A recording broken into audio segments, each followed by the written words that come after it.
Praise the Lord. आप सबको जय मसीह की। मैं परमेश्वर का धन्यवाद देता हूँ आज की सुबह दिखाने के लिए। एक और दिन परमेश्वर ने हम सबके जीवन में जोड़ दिया। हम परमेश्वर को कोटि कोटि धन्यवाद दें। एक नया संदेश लेकर मैं आपका दोस्त पास्टर राज मसीह आपके सम्मुख उपस्थित हूँ और आज का संदेश भी प्रभु यीशु मसीह के जन्म से रिलेटेड है। एक शब्द आया है बाइबल में, नया नियम में चरनी, पुराने नियम में भी है, लेकिन हम जानते हैं कि प्रभु यीशु मसीह का जन्म चरनी में हुआ था। चरनी क्या है, इसका क्या महत्व है, इसका क्या रहस्य है, आज इस विषय पर हम बातचीत करेंगे। तो बने रहिए मेरे साथ, शुरू से लेकर अंत तक पूरा संदेश सुनिए और जानिए इस भेद की बात को कि यीशु मसीह ने चरनी में ही क्यों जन्म लिया। ऐसी क्या वजह थी कि चरनी में यीशु मसीह को जन्म लेना पड़ा।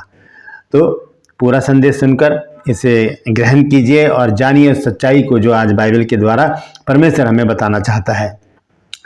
ड्रूपल्स में आज का सवाल है कि एप्राता एक जगह है, ये किसे कहा गया है? एप्राता का दूसरा नाम क्या है? बहुत ही फेमस नाम है।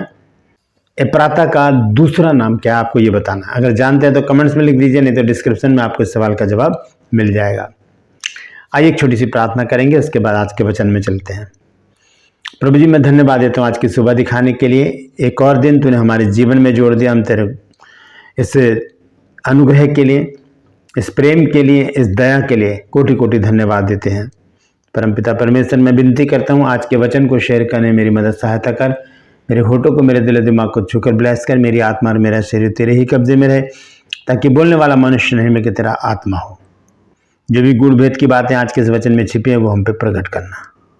प्रार्थना करता हूँ प्रभु जी, जितने भी लोग इस वचन को देख रहे हैं, सुन रहे हैं, उन सब पर मैं तेरी आशीष बोलता हूँ प्रभु जी। हर एक को आशीषित कर। हर एक की रोग बीमारी, चिंता, परेशानियां, दुख, तकलीफें, लड़ाई झगड़े, तफरके, मन मुटाव, बांझपन, नशा, कर्जा, बेरोजगारी, कमी घटियां, बुरी बीमारी, तलाक के केस हर एक घर से दूर कर दे प्रभु जी। जो लोग घरों से चले गए हैं, नाराज होकर चले गए या खो गए हैं प्रभु, उन्हें अपनी निगरानी में वापस लेकर आ, ताकि उन घरों में आनंद मनाया जाए।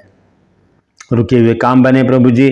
जो बेरोजगार हैं उनको प्रभु जी अच्छी जॉब दे, ताकि प्रभु जी अपनी जीविका को चला सकें। धन्यवाद देता हूँ प्रभु, तूने मेरी प्रार्थना को सुन लिया। यीशु नासरी के नाम से मांगता हूँ, आमीन। Praise the Lord. तो आइए आज के संदेश को हम शुरू करेंगे और संदेश है कि प्रभु यीशु मसीह ने चरनी में जन्म क्यों लिया। तो इस विषय पर आज बातचीत करेंगे। और हम जानते हैं कि प्रभु यीशु मसीह का जन्म हुआ और उन्हें चरनी में रखा गया। चरनी क्या है, सबसे पहले हम इसे देखेंगे। यहाँ पर मैं एक चित्र डाल रहा हूँ, इसको आप देखिए। यह है चरनी। चरनी का अर्थ होता है जिसमें मवेशी, जानवर, पशु जो हैं वो उसमें चारा डाला जाता है और उस चारे को वो उसमें चरते हैं, यानी कि खाते हैं। उसे चरनी कहा जाता है, जिसमें पशुओं के लिए चारा डाला जाता है और पशु उस चारे को उसमें से खाते हैं। ये चित्र देखिए, ये चरनी का चित्र है। इसी में ही पशुओं के लिए चारा डाला जाता है, मवेशियों के लिए चारा डाला जाता है और इसी में क्या होता है, इसी में से वो खाते हैं। तो इसी चरनी में प्रभु यीशु मसीह ने जन्म लिया। सबसे पहले हम वचन को देखेंगे, उसके बाद मैं आपको आगे समझाऊंगा कि चरनी का अर्थ क्या है और क्यों यीशु मसीह ने चरनी में जन्म लिया। हम देखेंगे लूका रचित सुसमाचार, उसका 2 अध्याय, और हम देखेंगे उसका 12 पद और उसका 16 पद। यहाँ पर लिखा है, और इसका तुम्हारे लिए ये पता है कि तुम एक बालक को कपड़े में लिपटा हुआ और चरनी में पड़ा हुआ पाओगे।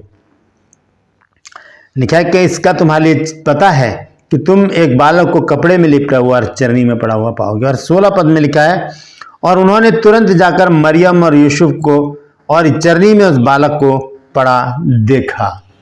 चरनी में कौन था? प्रभु यीशु मसीह। दोस्तों, चरनी ऐसी एक जगह है जिसमें मैंने अभी आपको बताया कि वहाँ पर चारा डाला जाता है और रोज डाला जाता है, और उसके अंदर बदबू भी आ जाती है, बहुत सारे कीड़े कीटाणु भी आ जाते हैं, बहुत सारी बातें ऐसी हो जाती हैं। वहाँ पर धोया भी जाता है, लेकिन फिर भी कुछ बदबू उसमें रह ही जाती है। यीशु मसीह ने चरनी में ही क्यों जन्म लिया, ये बहुत ज़रूरी बात है जानने के लिए।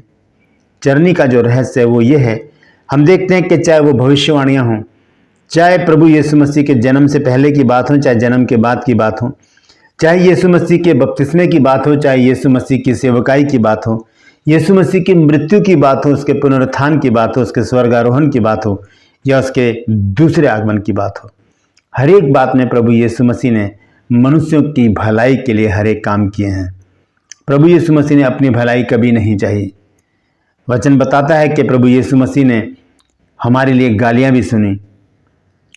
प्रभु यीशु मसीह गाली सुनकर किसी को गाली नहीं देते थे और दुख उठाकर किसी को धमकी नहीं देते थे कि मैं तुझे देख लूंगा। प्रभु यीशु मसीह का जीवन हमारे लिए एक आदर्श है। हम उससे बहुत कुछ सीख सकते हैं और ऐसे ही अपने जीवन को हम बना सकते हैं। जब यीशु मसीह का जन्म हुआ तब यीशु मसीह को चरनी में रखा गया। अगर हम इसे आत्मिक रूप से देखें तो चरनी हमारे हृदय को भी दर्शाती है, हमारे मन को भी दर्शाती है, हमारे शरीर को भी दर्शाती है। पहला कुरिन्थियों 3 अध्याय के 16 पद में लिखा है कि क्या तुम नहीं जानते कि तुम्हारी देह पवित्र आत्मा का मंदिर है और परमेश्वर का आत्मा उसमें वास करता है। जो कोई इस मंदिर को नाश करेगा परमेश्वर उसे नाश करेगा।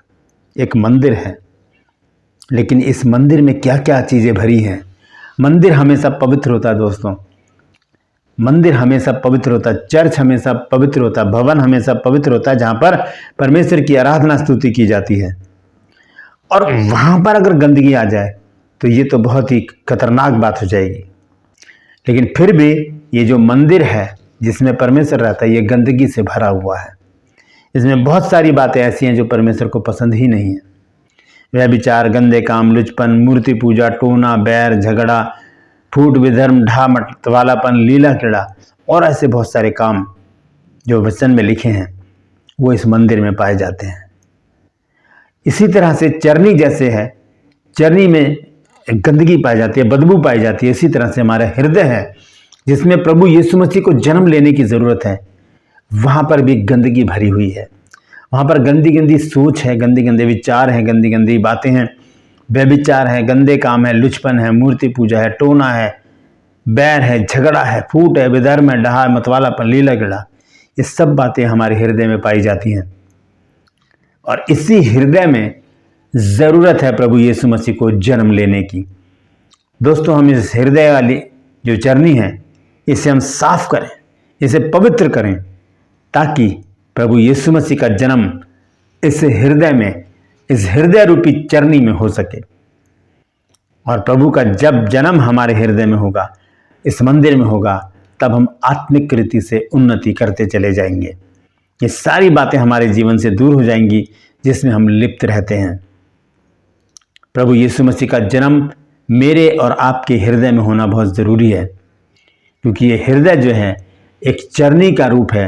यीशु मसीह ने चरनी में जन्म लेकर ये बताया कि अपने हृदय को जो इसी तरह से गंदा है साफ करो, क्योंकि मैं उसमें जन्म लेने वाला हूँ। जब हम प्रभु यीशु मसीह को अपने हृदय में जन्म देते हैं तब हम आत्मिक उन्नति करते हैं। एक गीत हम गाते हैं कि आज हमारे दिलों में जन्म ले हे प्रभु यीशु महान, हे प्रभु यीशु महान।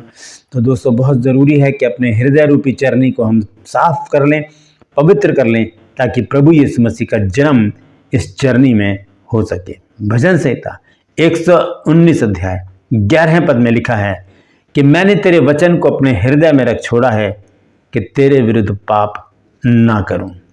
तो जो वचन है वो प्रभु यीशु मसीह है। यूहन्ना 1:1 में लिखा है, आदि में वचन था, वचन परमेश्वर के साथ था, वचन खुद परमेश्वर था। कौन? प्रभु यीशु मसीह। यूहन्ना 1:14 में लिखा है कि और वचन देहधारी हुआ और मनुष्यों के बीच में उसने डेरा किया। किसने?